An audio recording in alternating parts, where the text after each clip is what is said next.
అందరికీ నమస్కారం. నేను శిరీష. అమృతవాణి ఛానల్‌కు స్వాగతం. ఈరోజు వీడియోలో చంద్రుడి ఫలితాలు సునాయాసంగా ఎలా పొందాలో చూద్దాము. మనకి ప్రత్యక్షంగా కనిపించే దైవాల్లో సూర్యుడు ఒకరైతే చంద్రుడు ఇంకొకరు. చంద్రుడి ఫలితాలు ఎలా పొందాలో చూసే ముందు చంద్రుడి కారకత్వాలేంటో చూద్దాము. చంద్రుడు మనకి జన్మనిచ్చిన తల్లికి, మాతృత్వానికి, మనలో ఉన్న ఎమోషన్ లెవెల్స్‌కి, స్థిరమైన మైండ్‌సెట్‌కి, మనలో ఉన్న సెక్యూరిటీ అనే భావనకి, సుఖమైన జీవనానికి కారకత్వం వహిస్తారు. అలాగే చంద్రుడు 64 కళలకు కూడా కారకత్వం వహిస్తారు. మనలో ఉన్న ఆజ్ఞా చక్రానికి కారకత్వం కూడా చంద్రుడే. ఒక్కోసారి మనం ఎమోషనల్‌గా బాగా డిస్టర్బ్ అయిపోతూ ఉంటాము. చాలా బాధపడుతూ ఉంటాము. ఒంటరిగా ఫీల్ అవుతాము. మనకి ఎవరూ లేరు అనే భావన కలుగుతూ ఉంటుంది. మైండ్ అంతా అన్‌స్టేబుల్‌గా ఉంటుంది.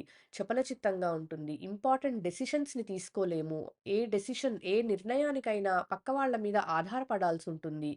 మూడీగా, డల్‌గా ఉంటాము. హ్మ్.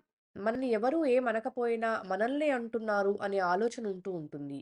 ఇవన్నిటిని ఓవర్‌కమ్ చేయాలంటే, ఈ కింద చెప్పినవి 21 రోజుల పాటు చేయగలిగితే ఫలితాన్ని మనమే గమనించవచ్చు. అవేంటంటే, తల్లిని గౌరవించడము. తల్లికి కారకత్వం చంద్రుడు. తల్లిని మనం గౌరవించినట్టయితే ఫలితం సునాయాసంగా పొందవచ్చు. అలాగే 108 సార్లు మనం శ్వాస నిశ్వాసాలు పీల్చడానికి ఎంత సమయం పడుతుందో అంత సమయం ధ్యానం చేయడము. అలాగే పౌర్ణమి రోజు రాత్రి ఇంత గ్లాసుడు పాలు 30 నిమిషాలు లేదా గంట సేపు బయట పెట్టి తర్వాత ఆ పాలు తాగినట్లయితే ఫలితాలను చూడవచ్చు. అలాగే సోమవారాలు చిత్తశుద్ధితో చంద్రుడి యొక్క ధ్యాన శ్లోకం పఠించవచ్చు.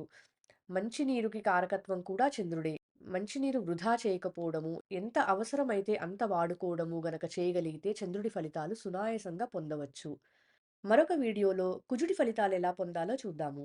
ధన్యవాదాలు.